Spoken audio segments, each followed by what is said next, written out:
Big Grandma Norma. Why don't we start before that, when we first met? It's just like, Okay, sure. start with Logan and story. All All right, well, I'll tell you my story because it probably started with me. I got off my mission. I went home to Minnesota, but that was like, I had 2 weeks at home before I had to come back to Logan. I was going to go to school at Utah State. And so I got off the bus, I rode the bus out, and I got off the bus, and this was, I think, like on a Friday. And I thought, well, now I'm a return missionary, I could be a member of the Delta Phi's, the return missionary fraternity. I didn't have enough money to join, but I went there anyway. So I thought, well, I don't know anybody, and I might as well just go over there and see if there's anybody to meet. So I went to the Delta Phi fraternity house, and they said, oh, hey, we're having a big party, a roller skating party on Monday. Get a date and come with us. Well, where was I going to get a date? They said, well, they're having a big dance on Saturday night over at the Steak Center. The Toasters. The Golden Toaster building. So I thought, okay, well, I guess I could go there and see if I can find a date. So I can remember what I wore. I wore this blue sweater. And I guess I looked pretty dapper. I don't know. Skinny as a rail. I saw a picture of you recently in that. So anyway, I went to the dance. And I was looking for a date, so I asked the girl to dance. And I wasn't very impressed, so I set her down. So I asked another girl to dance, and I wasn't very impressed, so I set her down. Didn't want to take her on a date, roller skating date. And about the third or fourth girl was from, well, she was from Ogden, and I enjoyed talking to her a lot. So after, I think I danced with her twice, I asked her if she'd like to go to on a date on Monday night. She said, oh, I'm going home to Ogden, I won't be back until Tuesday. Set her down. And I must have danced with 6 or 7 girls, I can't remember how many. And then, and then they were going to have a, well, they had some refreshments set up, so I thought, well, I'll walk out and get some refreshments. And as I was walking towards the refreshments, I caught her eye, and I thought, ooh, I should ask her. And rather than stop for refreshments, I just walked on out to get a drink of water and walked right back in and found her and asked her to dance. And as soon as I asked her to dance, before they started up the next song, they said, well, this song will be, what do they call it? A snowball. Which means you dance with the girl until they stop the music or until they say, everybody change partners. Well, I didn't want to change partners as soon as I just started dancing with her, because we didn't have time to check her out. So I said, well, you don't want to do the snowball, do you? Let's go down to the end of we went down to the end of the hall where nobody would bother us, and we danced down there. And I didn't really want to set her down. So I danced with her and danced with her about 2 dances. I asked her if she'd like to go to the party, roller skating party on Monday, and she said she would. So when we danced the rest of the evening, and when it was time to go, I asked if I could walk her home, and she says, no, I better go home with my roommates. I thought, man, she really shot me down on that one. Well, let's hear your side, Mom. Oh. You tell us what happened that night. Well, it was my last year of college, and I had given up finding anybody. I figured I was going to be an old maid. So I was just going to graduate, and then I was going to go to Europe, and I was going to do all these things. And then my roommate said, when I moved in on that Saturday, well, let's go out to the dance tonight, at the Institute dance. And I said, oh, I didn't feel well. I had a bad cold, and I didn't feel good. But we didn't have any food in the house yet because we just moved in, and so we thought, well, we can eat refreshments and it's free. So we went. I used to go to dances. Went to dance. And I rode up in a car with one of the girls that had a car, and there were we loaded the car up with a bunch of girls from the dollhouse. That's where we lived. And we went up to the dance. And when we got in the dance, I danced several dances with some guys that I'd known that were Canada. from Canada, a bunch of Canadians that I'd been acquainted with the year before. But they just wanted to be friends. They didn't really want to do any dating or anything, so I wasn't terribly interested in them. But for the first time in my life, I danced nearly every dance that they had, and I've never done that. I was always a wallflower. So I was really surprised that I would dance, but when I was out dancing, I saw him walk in, and it was a Hawaiian luau, and they had it decorated, and so he had to come in, and he kind of had to duck in because he was so tall, and I went, oh, I'd like to dance with him just once.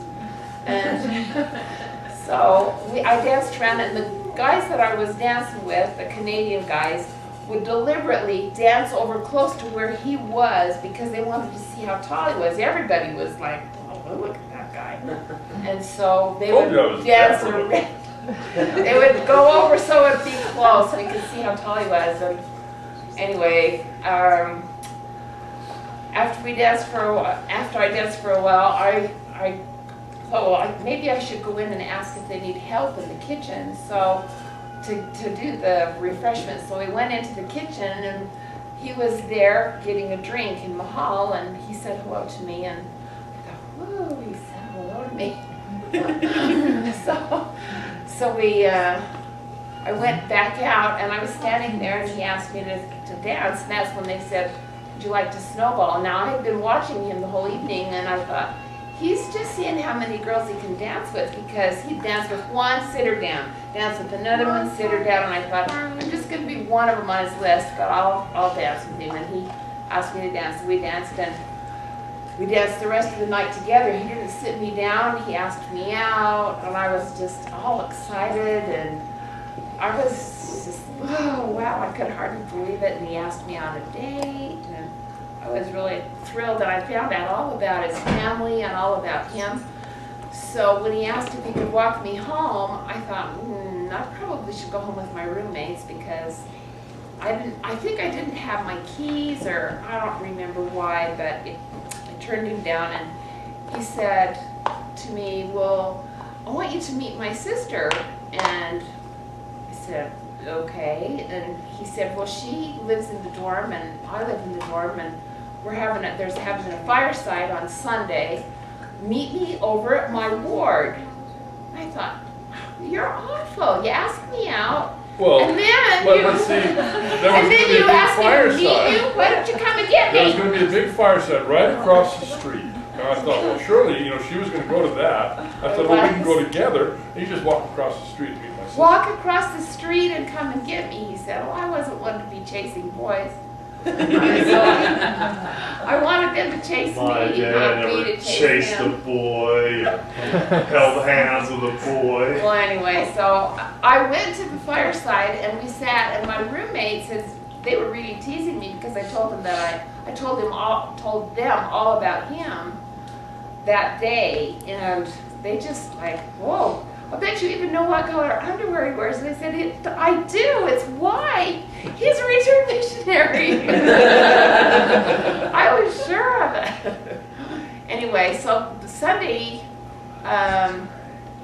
we didn't have any food, so we decided we were going to walk clear down and have Chinese food at a Chinese restaurant. And while we were gone, he came to my apartment, and he knocked, and the girls next door said, she's not here. They went down to eat, and so then I guess he came back again, and I still wasn't back. So when I finally did get back, they said, he's been here twice for you. And I was like, what? So anyway, I went in, and pretty soon he did come back. No, he didn't come back. I went to the fireside that night, and knowing that he'd been there twice for me, I thought, okay, I'll walk across the street and go see if I can find him.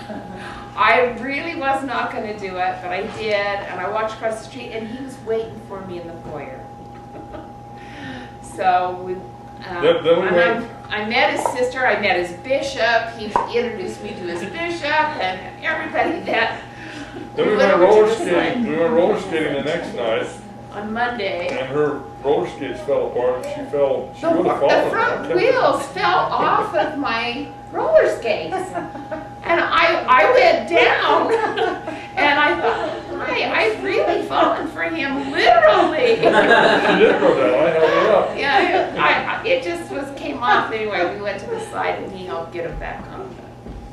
Anyway, so then he asked me to go with him to general conference. And I had lived in Utah my whole life and never been to general conference. And it was going to be the next Friday.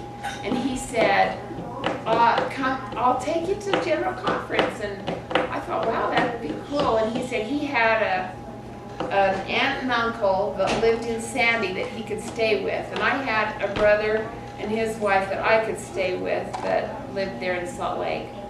So he didn't have a car, and I didn't have a car, so we bummed a ride from one of his friends that lived in the dorm. Del the fine guy.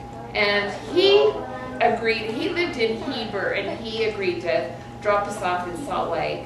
And so we did, but Lon came to see me every single night after our date on Monday. I saw him Tuesday, I saw him Wednesday, Thursday, Friday, and he changed his school schedule so he could have Institute with me. He found out when my Institute class was. And then he changed, what was the other class that you did?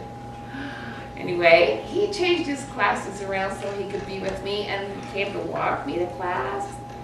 And man, I was on cloud nine. Couldn't believe that somebody would be interested in me. I was really thrilled.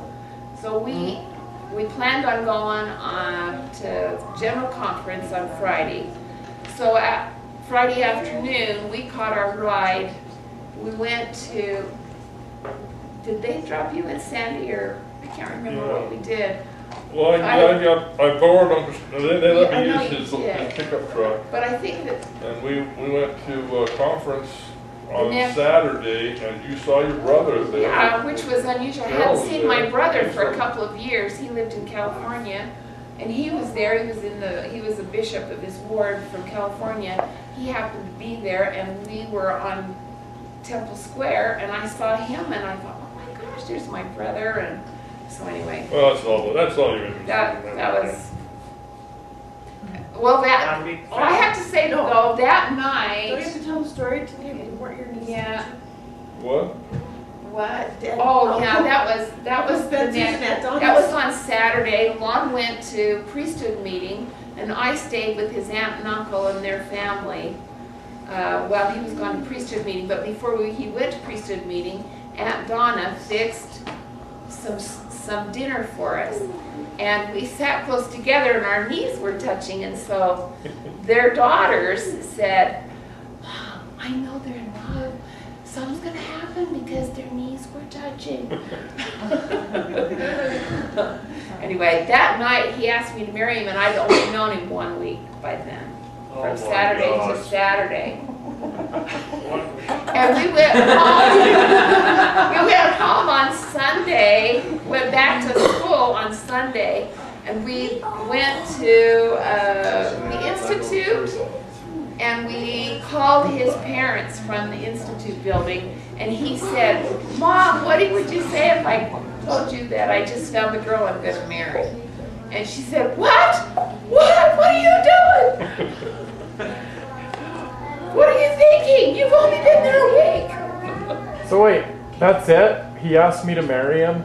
But was there a ring? Was there No, he had a class ring, and I had my class ring. And I said to him, well, you know, he wanted me, and I said, well, we haven't dated very long, and he said, well, I would like you to wear my ring. And I said, well, now tell me what that means to you, because I wanted to meet. This was before I asked you to marry her. Yeah, we were sitting out in a truck in my brother's driveway. She pushed the issue because she says, well, what does it mean to you to exchange a class ring? Yeah, I wanted to know that we were on the same page, that meant that you don't date anybody else, And you're that you're just planning, strictly together. you're working towards. And that's your A first step relationship. toward marriage, you know, is to exchange rings, So, that you're that's kind of exclusive. stuck. That was no way out now. So, And that was fine with him. We both agreed on what we thought it meant, and so I called home to tell my parents after we told his parents. And my dad said, "I'm not going to discuss this over the phone. You come home." So then we go home to her house. We didn't get to go home until like at the end of the month or something, you know. So I figured, well, okay, now I need to ask Elroy for permission. And you had never met him? Well, had No. she told you how rough and gruff he was? Yeah, I did. You let me know. So we go home, and we get to her house, and I walk in the front door, and she disappears. I went in the back of the house to find I my didn't hardly parents. meet anybody. She's gone. She's back there talking. And we've been sitting in that. That's a long ways from Logan to Price. Especially during deer season because With all- everybody's in the canyon. It's bumper to bumper. So I'm sitting in the back seat, cramped up like this. We finally get out of the car. They disappear. So I'm in the living room all by myself, and I need to stretch out. And I'm tired. He took his I look shoes like she off does, right there on the floor. and he laid out on my living room floor.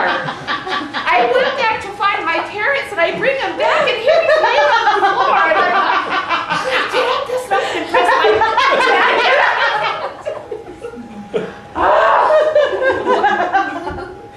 Anyway, that was. So the next day, on Saturday, Elroy invited me to go with him. He was going out meter reading. So he had to go to Horse Canyon, and he had to go to Woodside and Sunnyside. So it was kind of a long drive, and I thought, okay, well, this would be a good opportunity to really get to know Elroy and to give a chance to talk to him about what my plans might be. So we're driving along, and several times I started to broach the subject, and he says, "Oh, we'll talk about it later." He didn't want to talk about it. And I was kind of amazed because she told me about how horribly he treated Darwin and Laura when they wanted to get married, and how bad. I mean, he got all over Cheryl, and couldn't say much to Cheryl because Cheryl pretty much, just Did what he wanted to did do what he wanted to anyway. do. But he gave such a hard time to the older ones, and he wouldn't even talk to me about it. I tried. Never did ask him if I could marry her. Well, I remember that I wrote, after we called him that first night when we were at Utah State, I wrote him a letter and I told him all about him and everything. And so my dad wrote back and he said, "Now I want you to not bring anybody home that doesn't fit." And he meant, that's not going to fit in the family. And then he just said, "By the way, I've gone around, I've measured all the beds. I know where we can put him. He can put his feet through the bars." So he can sleep at our house. Well, tell about when you met his family. When I met Lon's family, well, first of all, I thought he was rich. I thought he was rich for a long time. What, because he didn't have a car in college? It didn't matter because listen to this. The interesting thing about this whole thing was that when we went to conference, he needed a winter coat. So we went to ZCMI to buy him a winter coat. In my whole life, I'd never even gone into ZCMI because it was an expensive store. I had to make everything. It was just a store downtown. And he went in, and guess what he bought? He bought a wonderful coat, London Fog. And I knew that label was an expensive coat. So I thought, man, he's rich. And then his sister was here going to school. He was here going to school. They had to pay out-of-state tuition. And then he told me that he came from a dairy farm. And they had 40 cows. Well, all the dairy farms that I knew anything about, they might have had 4 or 5 cows. They weren't rich. So that was something. And then he said that his mom and dad had decided that they would give him their other car. They'd get it fixed up so he could have the other car if he'd come home at Christmas time. Well, I had to fix it up. My We grandpa. didn't even have another car at my house, but he had an extra one. My grandpa had a $500 bond that he'd had for me, and then I could have that, and then I could use that to fix the car. There was a few things that needed to be fixed on it. Yeah. So anyway, they had another car. And then I couldn't afford to fly back, but he said, well, my parents are going to buy your ticket airline ticket to Minnesota so they could meet you. Well, I couldn't afford a ticket, and they could, with 2 kids in college and blah, blah, all this other stuff. I was thinking, man, these guys are rich.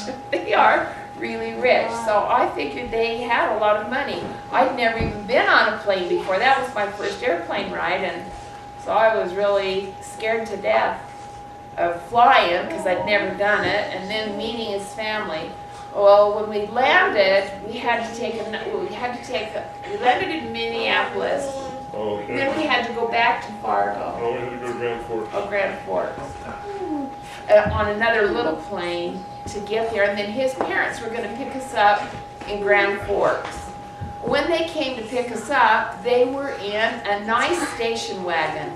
My dad, his whole life, wanted to have a station wagon for my family and never had a station wagon. So that was another sign to me, oh man, these guys are rich. They've got a nice new station wagon. So anyway, we drove to the farm, and he showed me where the farm started.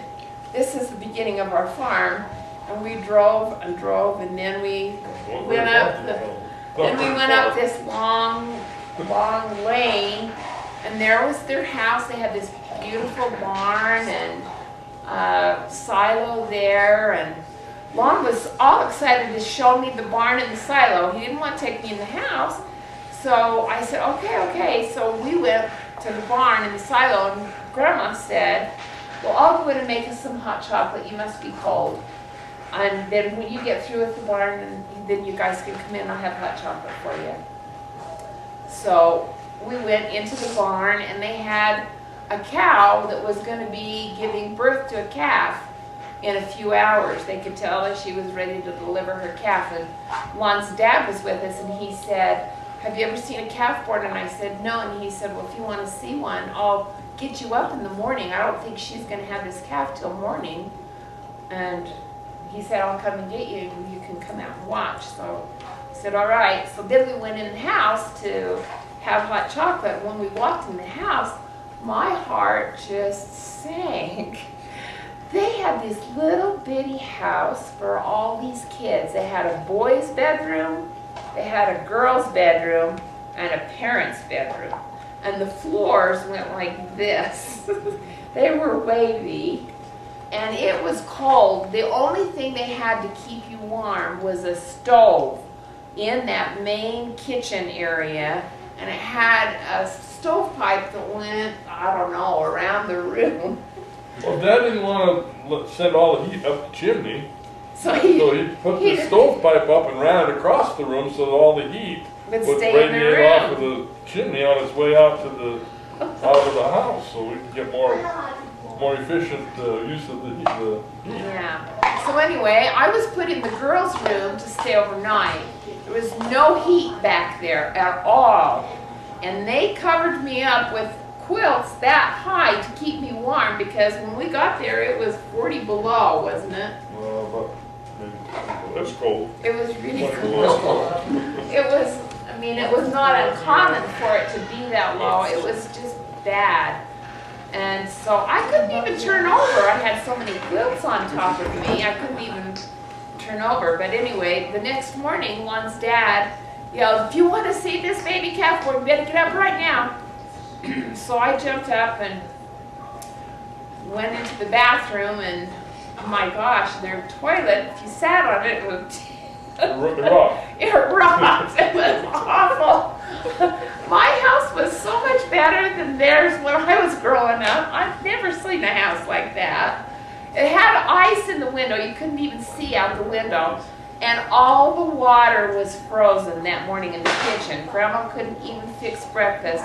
They had to thaw the water, all the water lines, before we could even fix breakfast or have any water. And so Grandpa got out his torch and his blowtorch, and they went out to get the pipes heated up. saw him out. No We big went, deal. we went out to the barn, and I did see a baby calf born. It was only a few minutes after we got out there. But their house, no, the barn literally was way nicer than their house. It was really a nice barn, but their house was the pits. It was really very difficult to. Wasn't there some make uncomfortable that. situation driving in the truck with Grandpa? Oh yeah, he sat in the back seat and he kept his head leaning up and looking at me. All he did was stare at me. He just kept looking at me.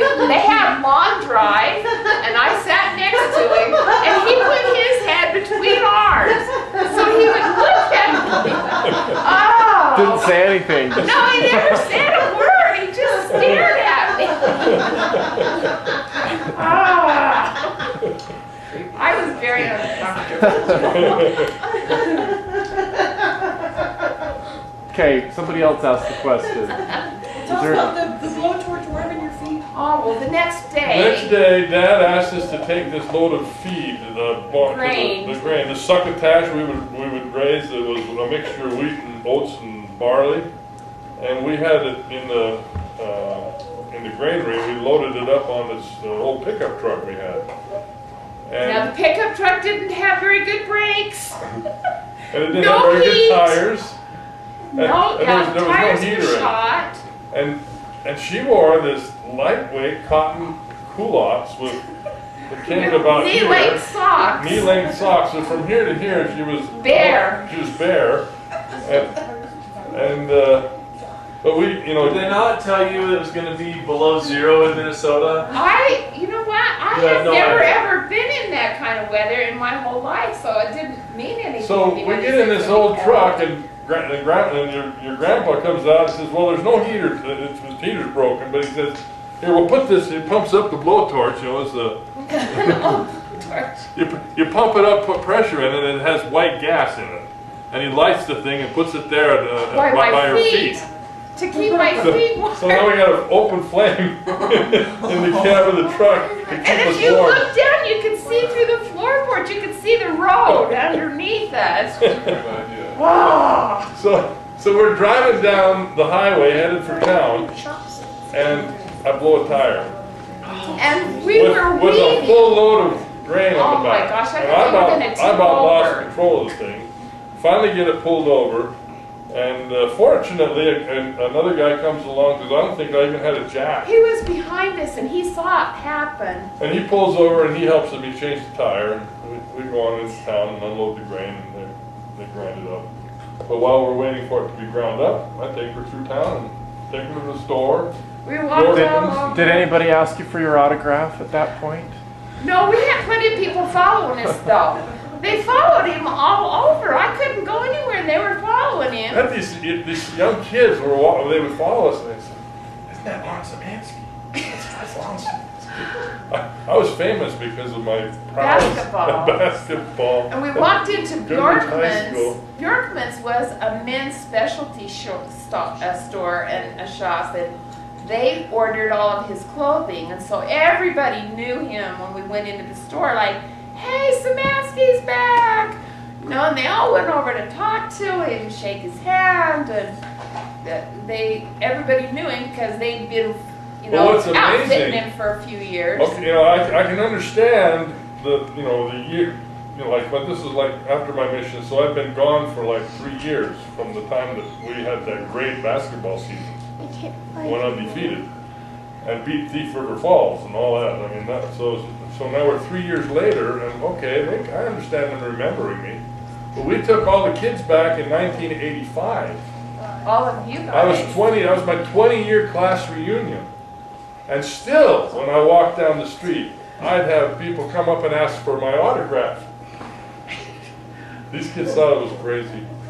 My dad's autograph? Do you want that? When we went just a little bit ago. Yeah, when you were, Like 2000 or something. yeah, was it 10 years ago when we went and we took Kate, we just took the girls, a bunch of the girls. Oh, I had a guy want my autograph last summer. When we were back last summer, we had somebody come up and ask for his autograph. He didn't have anything to write it on. I said, what would you like me to sign? He pulls out a candy wrapper. And that's what he signed his name on, was a candy wrapper. So Mom kind of grew up on a farm too. But they raised rabbits in a rabbit tree. So tell us about the rabbit tree.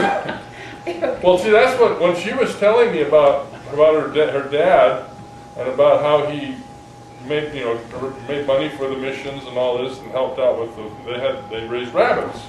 And she told me of the process of butchering them, and they'd freeze them, and they'd take them to the store and sell them at the grocery store. And they did all this at the rabbit tree. Well, I was imagining this place off in the outside of town where they kept the rabbits, but there was a big tree there. And so they just named it after the tree. Yeah, and as kids, we imagined that they would play in the rabbit tree, and then they would pick the rabbits when they were ripe. But she was telling me all about this rabbit tree, and I thought, well, they must be a pretty nice tree out there by that rabbit place. So it's Rabbitery. No tree. Rabbit. Yes. My dad raised rabbits. He needed something extra to make sure that we were taken care of because there were 10 of us. And he worked for Utah Power and Light, and he didn't get a huge check. He was a meter reader and a collector. And so that's what he did for a living. And he raised rabbits on the side. His brothers had helped him come up with that idea. That meant we had something to eat. We could use that also to sell, and we could use the rabbit furs. The Army was willing to buy the rabbit furs. They bought the rabbit furs so that they could use it for linings for gloves for the Army. And so my dad had that, and he had a couple of acres out on the northeast side of the city of Price. And it didn't have any running water, so up on the hill... Was there any trees? No, it was desert. Nothing. Nothing was there. So disappointing. No, I is. went out there, Sorry. where's the tree? But up on the hill, they dug down into this hill, and they poured cement and made a room size, it might have been close to this size room, and it might have been almost this deep. But they would haul water from the city water out into that, and then with gravity, it would go down the hill in some pipes down so my dad could feed and water the rabbits. And so that was always a big deal when we'd have to go fill that big thing full of water. It was an interesting thing, and that was always exciting. My dad would borrow a big old truck and a huge big tank, and we'd go down to the municipal building, and they'd fill it full of water, and then we'd all go out, and Dad would put that water in, so he had that. It was a fenced-in area, and he built all the pens, and at one time he might have had close to maybe 500 rabbits or so. And then every Friday night was killing night, and everybody had to help with the killing night. Dad would choose which rabbits were ready for market. He'd bring them into town, and he had a little place out in the backyard. There was a shed there, and he had made that into, we called it the killing plant. And there was a place where there was running water, and they would dress out a rabbit, and he taught my brothers how to dress out a rabbit, and they did it for 4-H projects, and they competed in other places or in the state during state fair time. And my brothers got so they could dress out a rabbit in about 5-6 minutes flat. They could have everything ready, and it would be ready to box and package, ready for market. So they learned how to do that really well. But on that night, and he would never let the girls watch. He did not want us out there to watch. But after they'd skinned the rabbit, they took the rabbit skins and they put them on a wire that was shaped like a capital A. and they'd stretch that rabbit skin on, and then Dad would hang them up in this shed until they'd dry, and then he'd gather them all, take them off the wires, and then he would send them to the tannery, and they would be tanned, and then he would get them back, and then he could sell them to the Army. And they used them for lining gloves and things for the soldiers. So, but we never ate anything different than rabbit. I never had any chicken of any sort clear until I was in 6th grade. We had rabbit and hamburger. My dad always had hamburger for us, but we usually ate rabbit.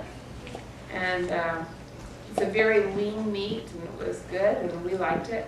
We used to have a process that we did to package it. Somebody folded the boxes, somebody else got the labels ready, somebody else ironed, they had a hot iron and would wrap it up and put the hot iron on it to seal it shut. Somebody else would put the recipe, there was always a little recipe booklet that had to go on it, and then the label from my dad's business, and then Dad would put them in the freezer. We had a big freezer and it was always full. And then he would deliver it to those people that wanted to buy it. There was an IGA store that was just outside of town that always bought a lot of it. Dad used to sell it to the hospital. The hospital always bought it.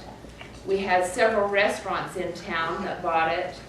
And that was on their menu for Did he have a food restaurants. handler's permit? No.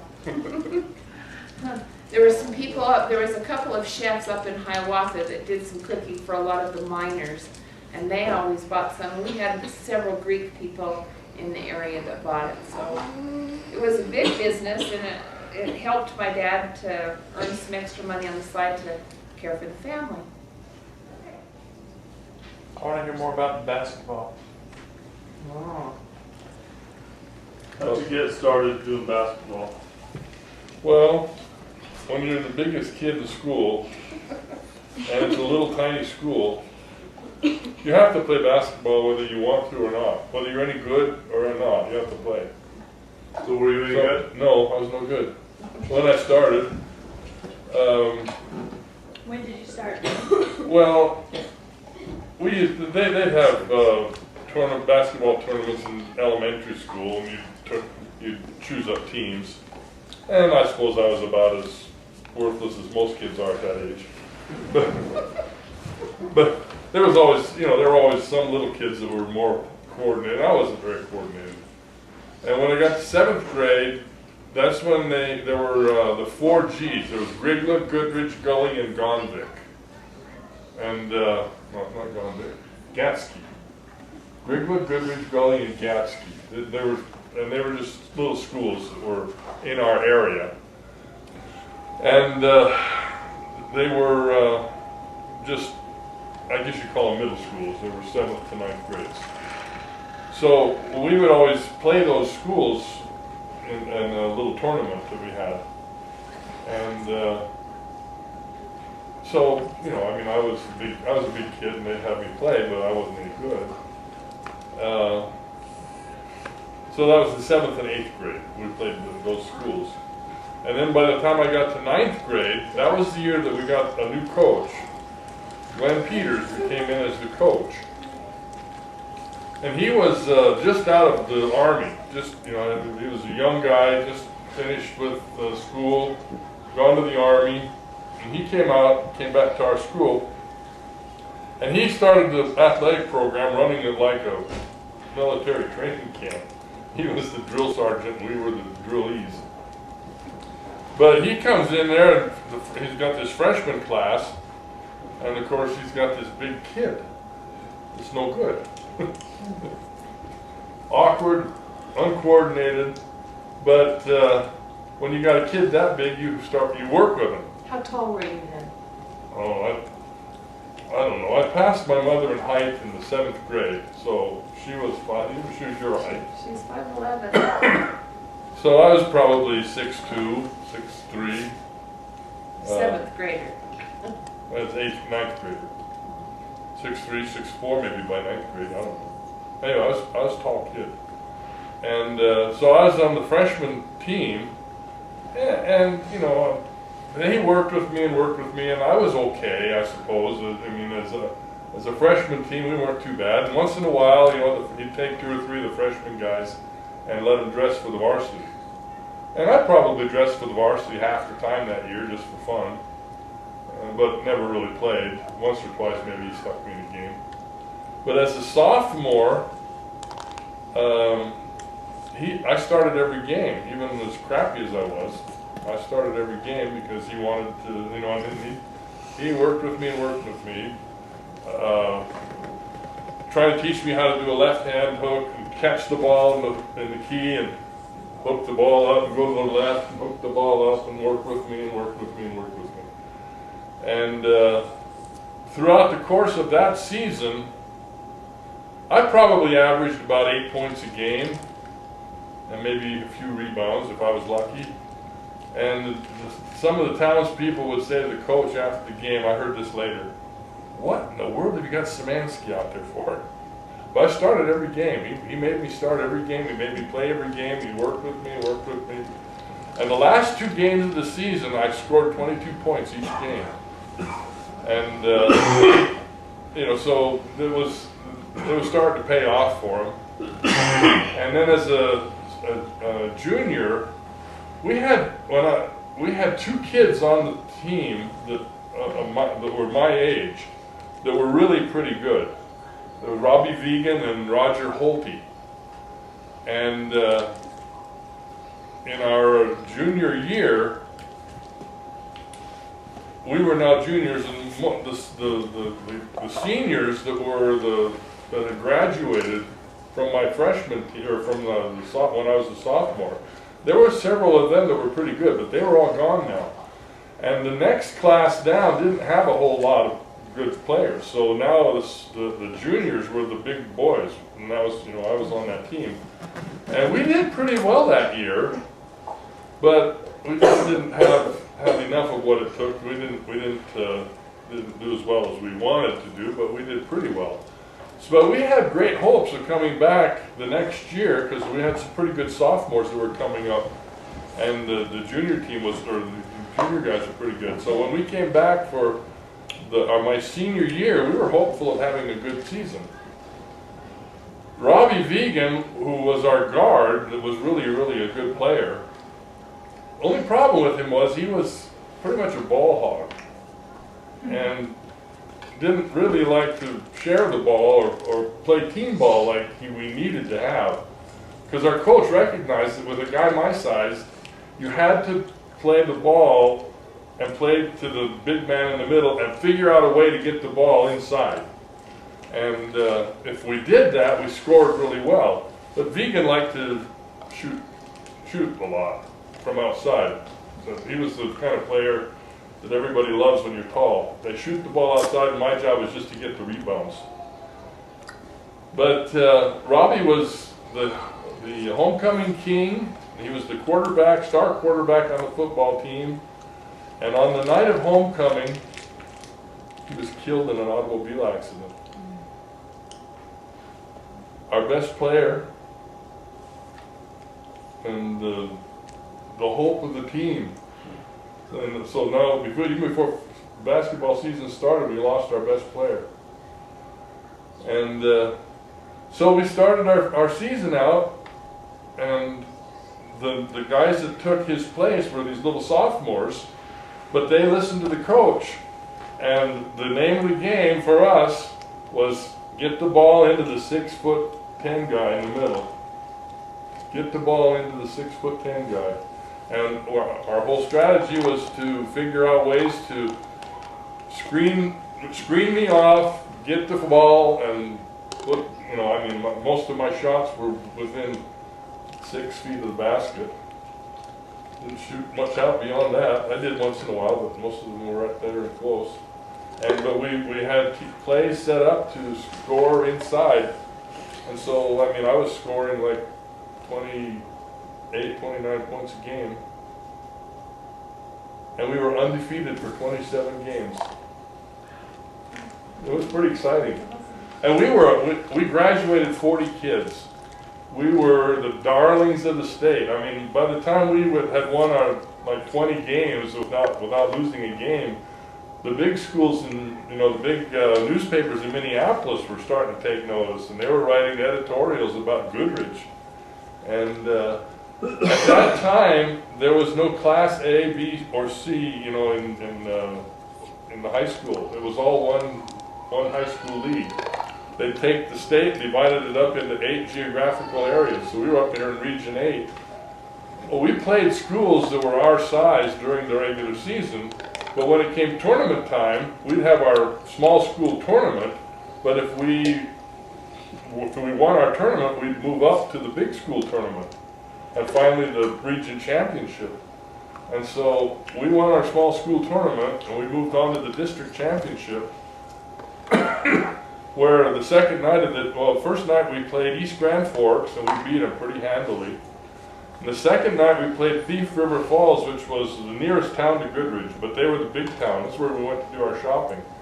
Goodrich had never played Thief River Falls in a regular season game, because they were a big school, we were a little school. So it was a big deal. The whole area was all excited about Goodrich playing Thief River, and we beat up on them pretty good. And then I don't remember who we played for the championship, but we won the district championship. So now we went to the region tournament. 4 teams are in the region tournament, and the winner goes to the state tournament in Minneapolis. And the first night we played a team called Climax. And their coach said, "Oh, we're going to stop Szymanski. We're going to shut him right down." I scored 50 points and broke the University of North Dakota Fieldhouse scoring record. And we beat them. We beat them pretty good. And that record still stands. I guess, I They don't haven't know. done anybody They probably got a making new, points in one night. they probably got a new Fieldhouse by now. But the next night we played Bemidji, and they were the perennial champions of the district or the region. And they had, I've got a picture at home that shows me going up for a shot or a rebound, I'm not sure which. And there are 5 6'1", 6'2" guys. Each of them probably weighed 220 pounds. That was their team, and they shut me down because they just wouldn't let me have the ball. I couldn't do anything, and my team couldn't hit from outside. They had nothing but open shots all night, and they couldn't make any shots, and so we lost by about 14 points or something, 13 points. But it was an exciting year, 27-1. That's my basketball career. But then there were lots of schools that were whining and dining him because they wanted him to come to their university. But that whole northwestern part of the state, they knew the name of Szymanski. They took him out to dinner, and that's the first time you went to it. Where did you see Oh, I went to dinner in Minneapolis? Minneapolis, and at the table next to me was Charlton Heston. It was at a famous restaurant, and he was there that night. And that was the first time you'd ever eaten lobster? Yeah, these people that took us out to dinner were rich, and we sat down there, and the lady said, "Well, what would you like?" And I said, "Well, I don't know." She said, "Why don't you order this?" And it was a lobster. They bring, a whole lobster. They brought that thing on the plate. I said, "I'm going to eat that." What do I do with this? So she was showing me how to eat it. It was really good. But they tried to get you to come to school out here in Utah because they found out you wanted to go to school in Utah. Well, So I went to Utah State. that's what he chose. But BYU wanted him, and the University of Utah wanted him, and Then they found out I couldn't jump, and then it was all over. Tell us farm stories. What? Farm stories. Farm stories? What are the Yeah. names of your cows? Yeah, About tell us about the names of the cows. What? Wasn't there one about the fence? Yeah, the electric fence. Electric Oh. fence. Like when you were 6 and your dad made you drive the tractor, that's a good one. yeah. All right, I'll tell that one. I was 6 years old, and we had horses, Dick and Dewey, but Dad didn't want to. He didn't want to keep the horses anymore. So he went out and bought a small Ford tractor, And he taught me how to drive that tractor. I was 6 years old. And that summer of after my first year in school, when it came, we would cut the hay and it would be laying in the field and we'd furrow it up. And then my mother's job was to go around and sweep up all the hay and bring it to a hay stacker. And they had this piece of equipment called a hay stacker. She'd push the hay onto the big platform, and then it was a derrick that you pull cables, and the cables would lift that hay up, and it would tip it up on top of the stack. Where my dad was there working with a fork to pile it into make this big high haystack. Well, Mom's job was to sweep the hay onto this hay stacker. My job was to sit on the Ford tractor over here, and when it was time to go, I'm 6 years old. He taught me how to step in the clutch, put it in first gear, and then slowly let out the clutch so the tractor would go. I just had to drive straight ahead. And as I drove, it was pulling this stacker up. And I would drive and I'd watch for my dad to raise his hand. And the minute he raised his hand, I'd step down on the clutch and take it out of gear. Because the stacker then would have dumped the hay, and it was heavy enough that when it came back down, if it was out of gear, it would pull the tractor back. So all I had to do was put it in gear and let the clutch out and pull, and then drive straight. And watch my dad to raise his hand, step on the clutch, take it out of gear, and it would pull me back. Big job for a 6-year-old. That's all I had to do. But if you went too far, if you didn't step in the clutch, right when Dad raised his hand, if you didn't step in the clutch right then, if you went a little bit too far, it'd pull the stacker over on top of the stack, and it wouldn't go back down. So if I went too far, my dad would get, oh man, it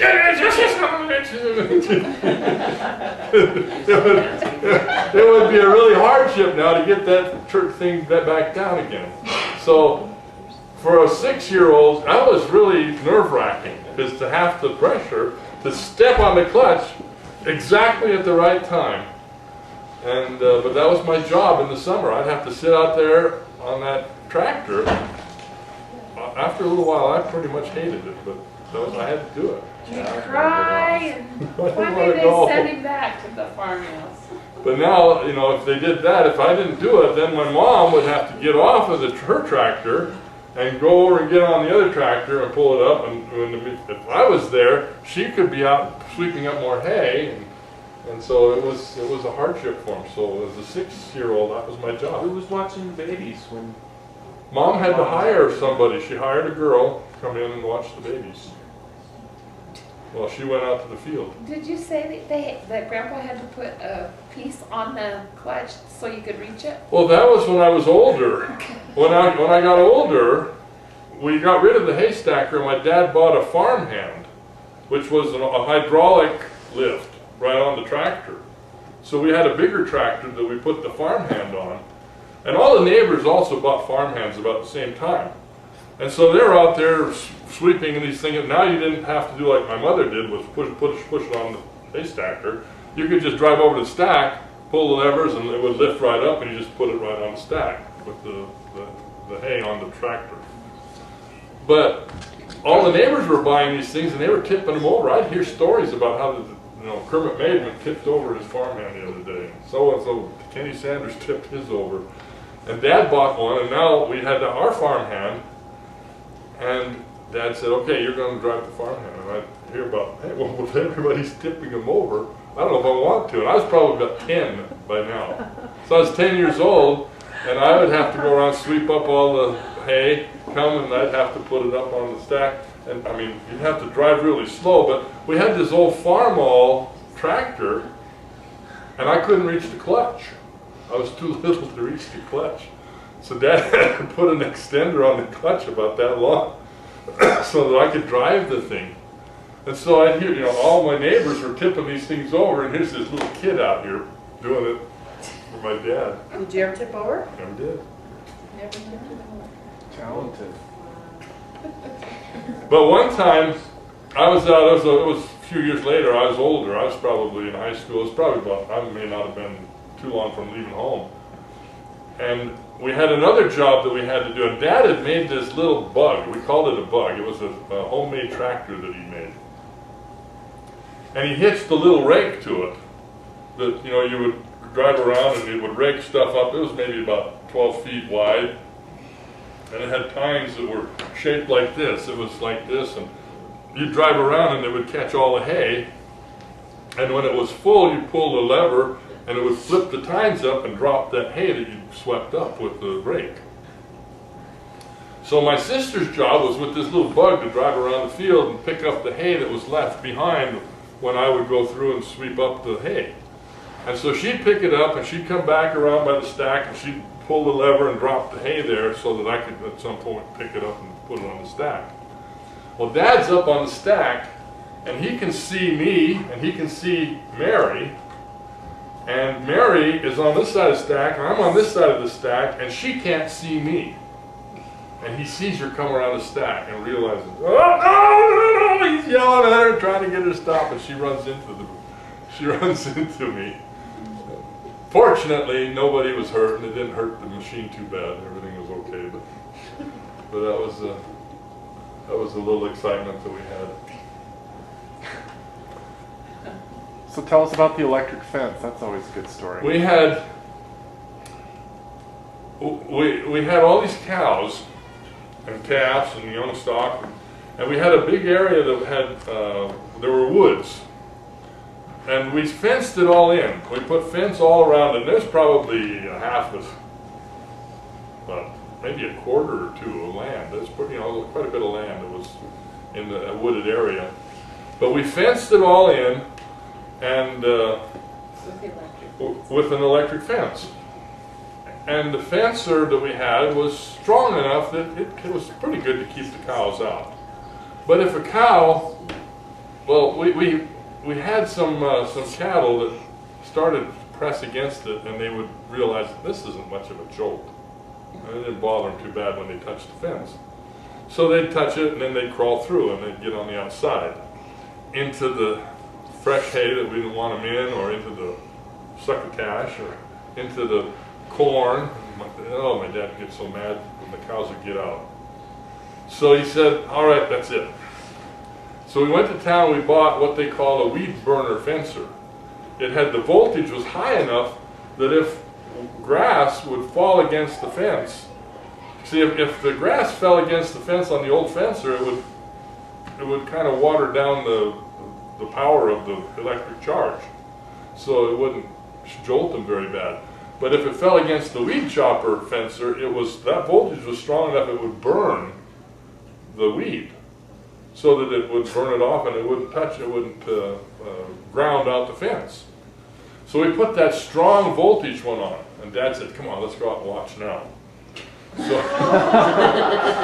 So we go out to the pasture, and up comes the cow, touches that fence with its nose. Spat! And they bellowed, and cows are funny, because when one of them gets hurt, they all run over.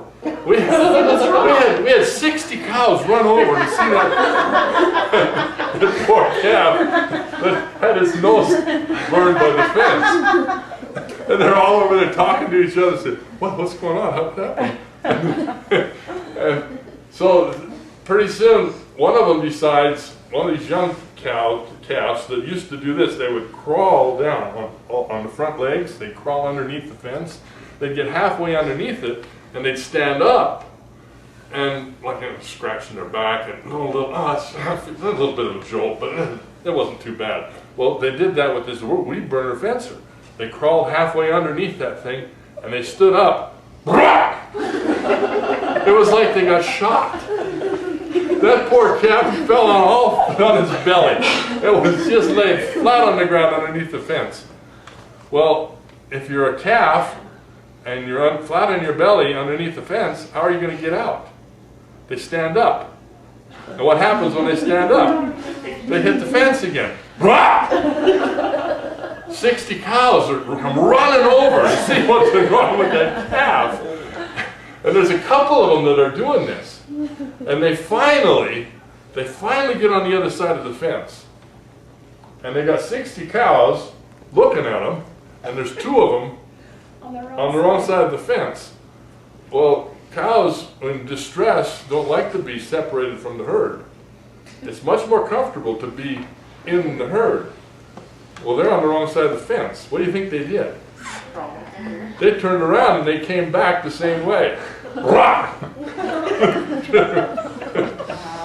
They finally got there. But you know, we had very little trouble with those cows after that. What happened was, now all the cows they watch these calves go through, and then they watch them come back through, and some of these old wiser cows walk over, and here's the fence. And they come over, and a couple of them get to smell that thing. And they got smacked. And they left that thing alone. They didn't bother that fence. We could leave the fencer off for a week and know that nobody would touch it. But if they ever touched the fence and realized there was no power in that fence, they'd go through that fence like crazy. Was that the same fence that the little kid, you told him not to touch the fence? It was the same power of fencer. We didn't have baled hay, we had haystacks. And so my dad bought what we called a haystack mover. And it was like, you know, these, it was the same principle that the wrecker uses now, where you back the wrecker up to a car, it tips up, and you pull the car on the wrecker, it tips down, and you go away. Well, this thing was built so that you could back up to a stack, tip it down like that, and wrap a big cable with a band around it, and you could pull the whole stack of hay up on this haystack mover. And then when we went home, we were able to, you know, unload it the same way. So Dad, in the fall, because we didn't want to have to go out in the field with the 20 below and all the snow, we would haul all those haystacks close to the barn. So now we had a farm hand that had a big hook on it that we could go in and we could just hook the hay, drag it out of the haystack, and go over and drop it for the cows. So we didn't have to use pitchforks with it all the time. So we would bring it back in the fall so that in the wintertime we'd have all this hay close to the barn. But since it was all there, and sometimes the cows, we would have them running around where the haystacks were, and we didn't want the cows eating the haystacks before we were ready to feed it to them. So Dad put a little thin wire fence around each haystack. So there'd be a haystack here and a haystack here, but to get from the wire from this haystack to this haystack, he had to put a high post, run the wire over the top and down to the next haystack, and the same, all around. Well, we had a neighbor kid and his dad come over, and we didn't have that fencer very long, and this little kid came over. He's about a year or 2 younger than I was. He was probably about 8. I was probably 10. And he comes over, and I said to him, "Ronnie, don't touch that fence." He thought I said, "Ronnie, go touch that fence." So he goes over, grabs a hold of the, and I'm watching him, and I wait. I said, "No, you're going to do it." He goes over, and grabs a hold of the fence, and he's about your size. When he grabbed a hold of that fence, the power in that electric fencer just knocked him flat down. I mean, he didn't fall down; he was knocked down. And he came up howling like no man's ever. Oh, he told me to howling. touch the fence. His dad came running out to see what I thought. I guess I beat him up or something. I don't know. Real funny joke there. He comes running out to see what's wrong with his kid. But what was also funny though is because all these wires were running across, my dad one night forgot about where they were. And he walked into one with his forehead. He just walked right into it. And it knocked him out. And he fell backwards across a barbed wire fence. And I think he had scars from that barbed wire fence until he died. Right across his back. What was the strategy for naming the cows? Tell us the cows' names. Well, I don't know that there was any real strategy. You just had to come up with a name. My dad, when he came to Minnesota, he brought 3 Holstein calves with him. And one was named Molly, and one was named Beauty. And I guess because Beauty must, I don't know why Molly was named Molly. She was a black and white cow. More white than black, white with black spots. Beauty, she had she was really kind of a pretty black and white cow. Mostly black with big white spots. And then there was Funny Face, and Funny Face had a white streak across her face that made her look funny face. So that's how Funny Face got its name. And then we bought a cow that was really kind of big, and she had an udder that was really big, and its teats were shaped like cones. They were really wide at the top and were very narrow at the bottom, and they were about that long. They were big, long teats with a big bag. She had a big udder. And because of the kind of cow she was, we called her Big Bertha. And then we had a cow that was just always the last one to do anything, and she was Slowpoke. And then we had one, we had three that we got about the same time, and Dad didn't know what to call them, so he said, well, we'll name them Rose, Helen, and June. That was his sister. Those are my aunts, Aunt Rose, Aunt Helen, and Aunt June. So you named your cows after your sisters. Did they Good. did they appreciate having cows named after them? I don't know if they ever knew that. I don't know. We had one named Bluebell. We had one named Billy Lou. Another one named Nuts. Well, we had one that Dad couldn't control that cow. She was just wild, and he called her Nuts. She was nuts. Well, I had to make cookies, it seemed like pretty regularly, so we'd have dessert at my house when we were growing up. And so it was hard to make cookies because we didn't have a mixer or anything. You had to do it by hand. And I had brothers that would come and they'd take a couple of fingers and dip it in, and they'd just eat the cookie dough before I could ever get it baked. And then I had to make more, and so it just got to be really, they were obnoxious. And so when Dean came one time and he took some, and I got after him and I was screaming and yelling and said, don't bother me and all that, and he came back a second or third time. By then I'd had it, and so I just grabbed him and I shoved him, and he went through the kitchen window. He didn't get caught, but we had to pay for the window, and it cost a lot of money to replace the glass on the window. It was terrible. I think I had to work for a month to earn enough money to pay for that. Well, tell us all about the polio. Well, it was Well, let me tell you, I mean, I knew nothing about her, and I knew nothing about her polio. But I do remember that when it was in the early 1950s, when I was in elementary school, and polio was a big deal. Everybody was afraid of it. Because you'd see all these horrible things of these kids that were in iron lungs. They couldn't breathe. They had to be in an iron lung. So they'd be in this big, like, can. It was like a big, giant... that would pressurize them and would breathe for them because their muscles were paralyzed by this terrible disease.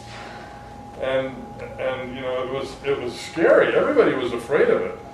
And at that time, they didn't know what caused it. They didn't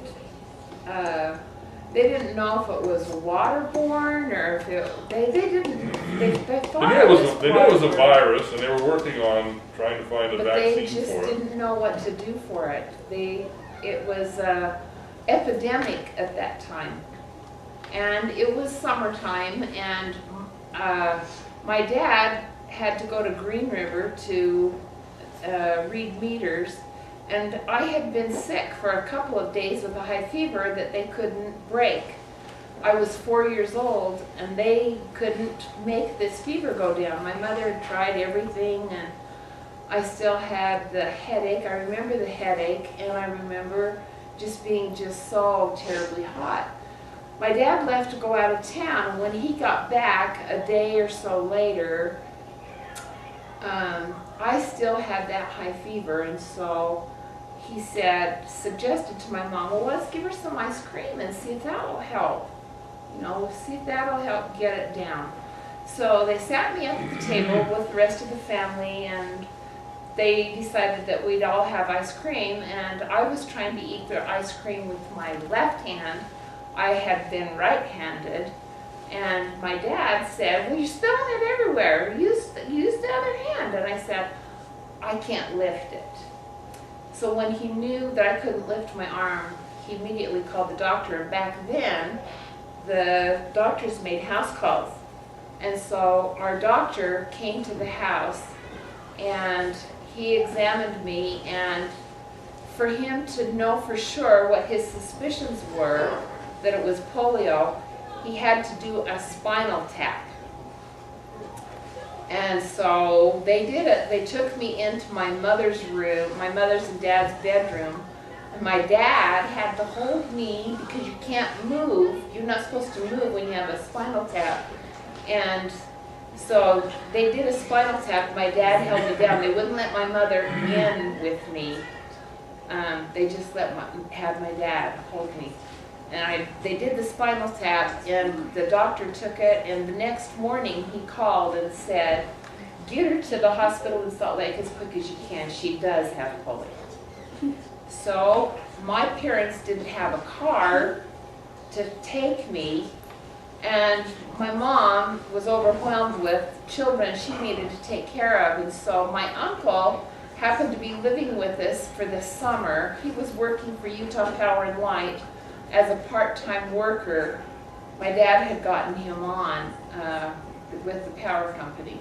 He had a nice car, and so he and my dad took me in the car, and they drove me to Salt Lake. And I was admitted to the County General Hospital, which at that time was on State Street and 21st South. Where the city county building is now. Yeah, the city. No, it's not city county. It's The county building. They've got a whole bunch of buildings there now. Anyway, that's where I was, and I was in the hospital, and I was put in a ward, and our ward had a whole bunch of kids. All of us had polio, and there was just bed after bed after bed, and I think in our ward there must have been maybe 10 or 15 kids, all of us in there with that at that time. And we were put in like a crib. We were put in a bed. Mine was a crib. I was only 4. But my parents could not stay with me.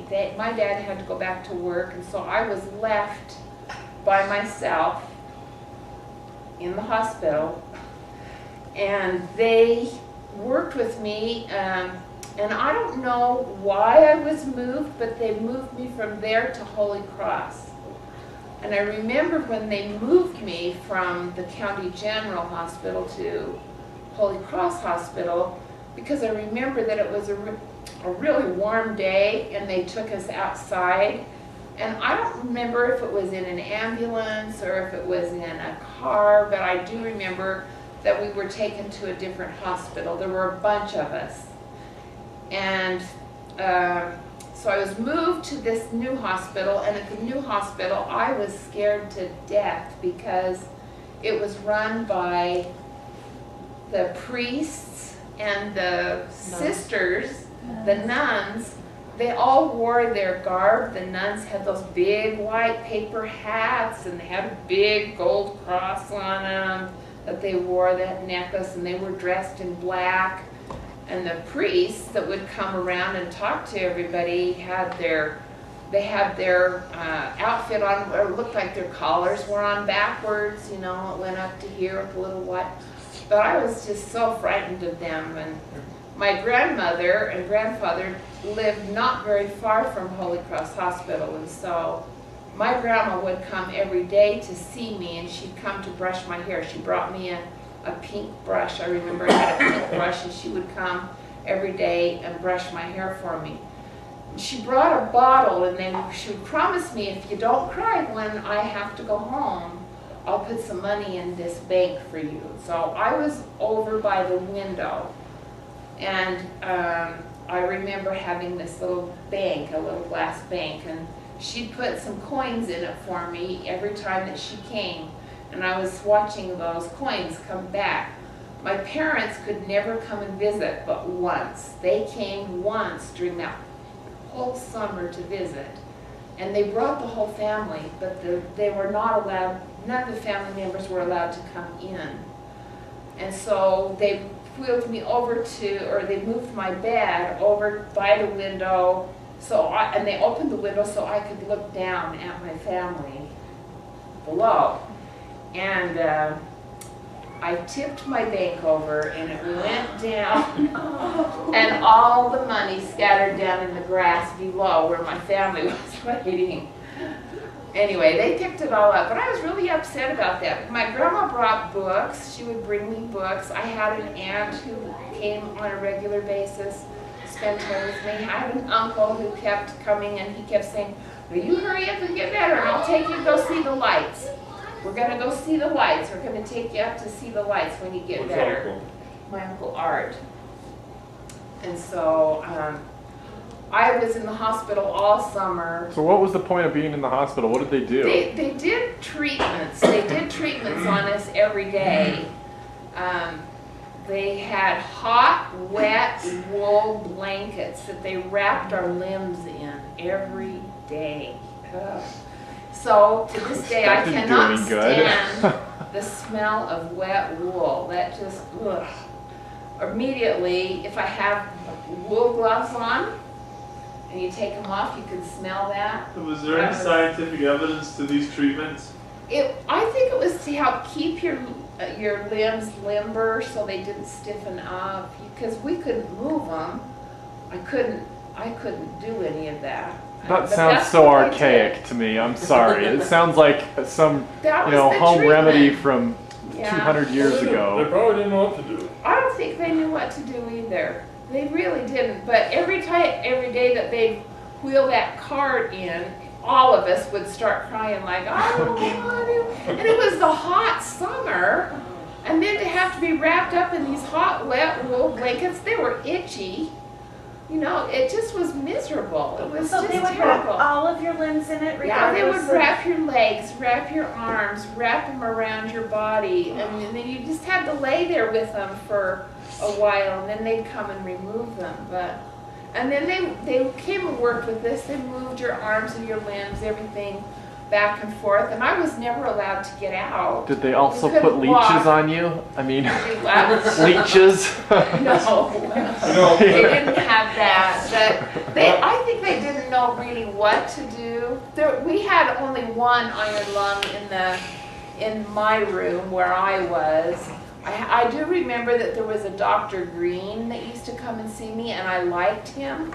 And often he would just come and pick me up and take me somewhere with him in the hospital. And the nurses would come and they'd say, "Now where did she go? Where is she?" And they'd say, "Oh, Dr. Green has her." So I don't know if I was his favorite or something, but he would come and get me and take me somewhere. When I was released from the hospital, I was released in a wheelchair. But it only lasted for about a week or so.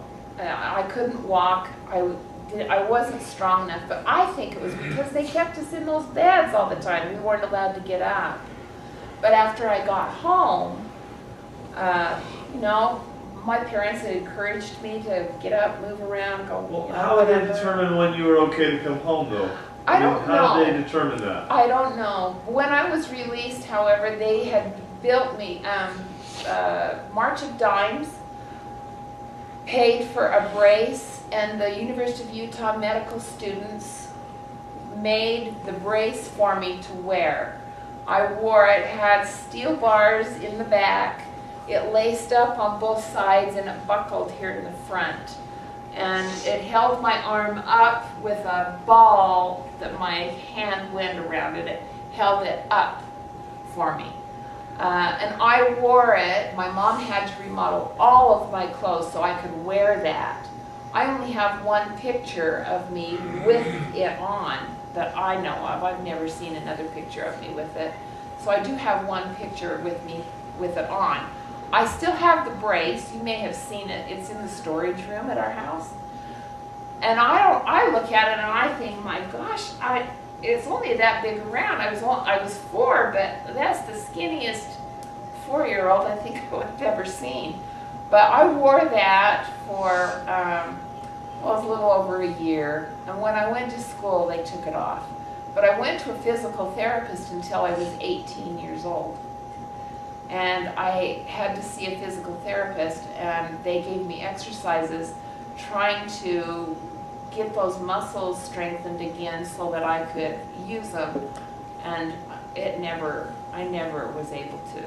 They would put the arm on and put a soup can over here, and I was supposed to be able to push that soup can away.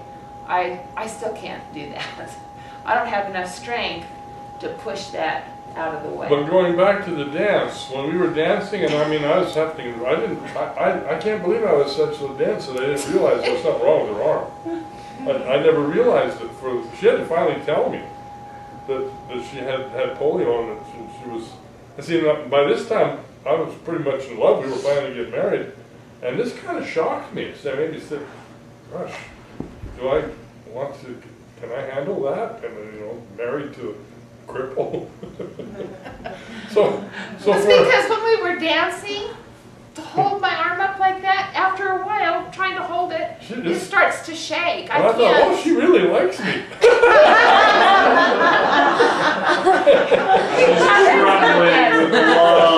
Melting.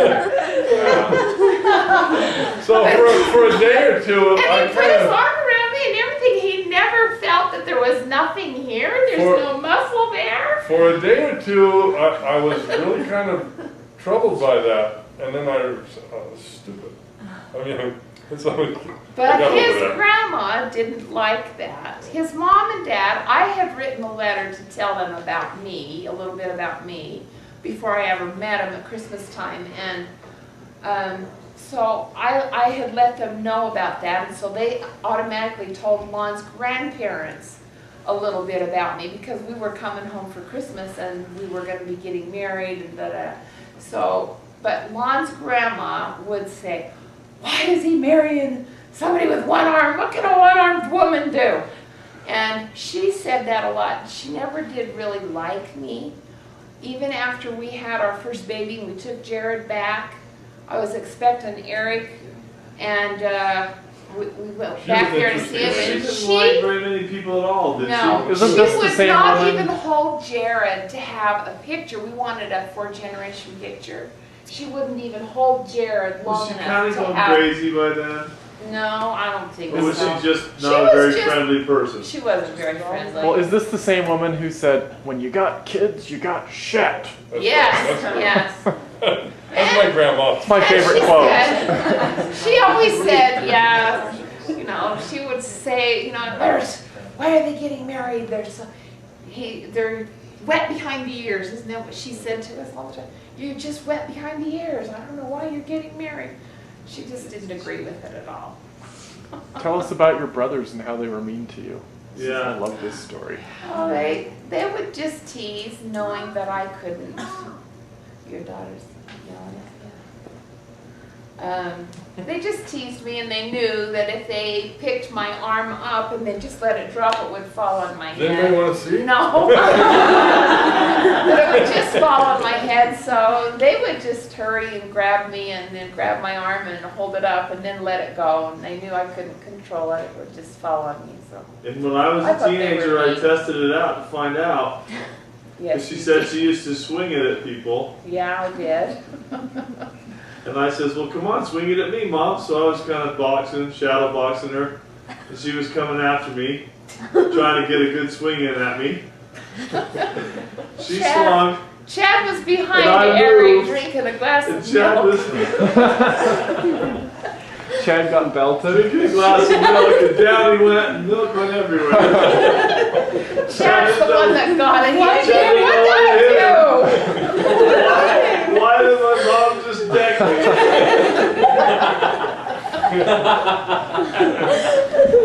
What about all the actions you do with the songs and how the kids follow you? Oh, Put horns on your head Tell and us all the about kids go side Oh, I can't raise it any higher than this. This is as high as I can do it. So when I have to do my hair, I have to do my head down between my knees to curl it and a few things like that. And I could never wear a ponytail because I couldn't put it in myself. My mom never would. But anyway, so I just couldn't do a lot with it. And I've always been able to just do whatever I needed to do left-handed, but when I was doing preschool, I used to do the actions to some songs, but because I couldn't raise this hand, I would tip my hand like this to do ears or whatever, and all the kids would do the same thing.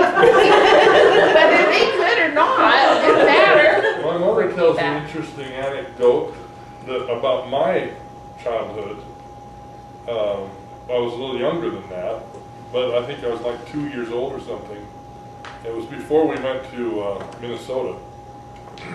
And she said, you know, I was walking at the time, and I got really, really sick with a really high temperature, and I couldn't walk. I lost all my ability all my muscular ability, and I had this really high temperature, and then temperature went away, and everything came back. I was normal again. And so except for the fact that I have always had stiff limbs.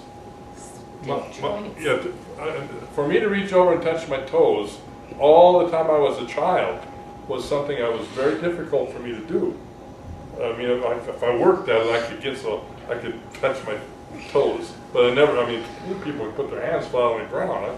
I could never do more than touch my toes if I really worked at it. And so she's always kind of wondered if I might not have had the polio virus attack, but I beat it off, and you know, without any of the problems that she had. I want you to know that my initial feeling in discovering that my life wouldn't be the same with a woman with only one arm, you know, really what made a difficult life for me. You gotta have some compassion on me.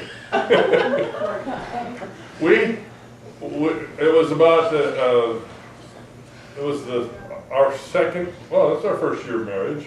She finally got a job teaching school. Yeah. And it was probably in about February, I'm guessing. I was in charge of this party that we were having for the speech and hearing people. And we decided to go roller skating.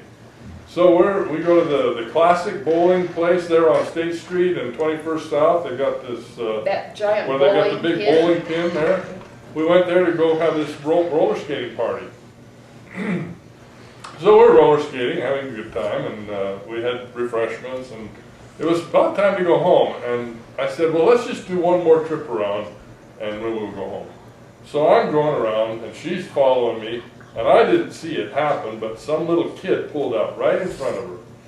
She went over the top of him, put her left hand down to catch herself, and I come around later and I help her up. She's laying there on the ground, she can't get up. And I help her up, and she says, I broke my arm, we need to go to the doctor, go to the hospital. He said, oh no, you just sprained it. You're fine. Get up. Come on. Anyway, you're all right. Anyway, she finally convinces me to, I get her skates off, get her shoes on, and I couldn't do anything. Finally convinces me that we need to go to the emergency room. But then my body was in shock. I was shaking. I didn't feel good. I just said, well, just take me to the hospital. He was just going to take me. So we go to the hospital, and they x-ray her, and she broke it. She broke it good. They were going to have to pin it. We're going to have to keep her in the hospital. We can't set it until this swelling goes down.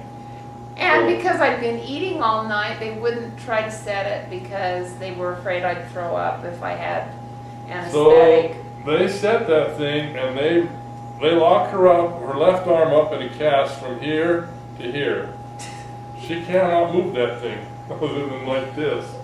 I was teaching school, by the way. And this arm, you can see what that arm can do. It can't do anything. It's useless. So when she used to do her hair, and she'd have her head down like this, and with this arm she could put it on her knee, and she could do her hair. Now she can't put on her pantyhose. She can't do her hair. She can't eat. I couldn't do She's anything. teaching school. She can't do anything. I She couldn't can't do- put her I couldn't get dressed. I couldn't go to the bathroom. I had to wait. So you know what I did was that they put this cast on. They kept me in the hospital. That happened on a Friday night. I didn't get out of the hospital till Sunday. I had to have them feed me. They said they'd bring me a lunch and they'd say, "Well, how come you didn't eat?" I said, "I can't. I'm left-handed. I can't do it." So then I explained it to them. So then but I tried a few times. Throw your arm over there. I'd land in the potatoes and gravy. I had everything everywhere. So they finally said, "Okay, this girl needs to have somebody feed her." So they fed me. But then when Lon took me home from the hospital, now he had to do everything. So the next morning, he said, well, he has class. He had to go to school. He had class, and so they didn't want me to go back to teach school for a week because they were afraid it might come out of, they didn't end up pinning it, but they were afraid it might not stay in place. And so they didn't want me to go anywhere. They just wanted me to hold it on a pillow. So I had to stay home. I had to wait all day for him to come home from school to help me go to the bathroom. I waited all day till he got back so he could help me go to the bathroom because I couldn't do it. Diapers. They have adult diapers. He didn't do that. And then every weekend on a Friday he'd take me over to this place that was up the street where I could get my hair done, and then he would try to fix it a little bit every day for me, and he'd put my makeup on, he'd put my pantyhose on, but he was doing drywall part-time. Why did we have to do pantyhose? Because I wore heels every day and a dress to teach him back then. So, It was by the time- scandalous to not wear your hose. That's right, and so, So I was doing drywall, and my his hands hands were so rough. rough, and I mean, I put more runs in their soles. Yeah, and- he'd help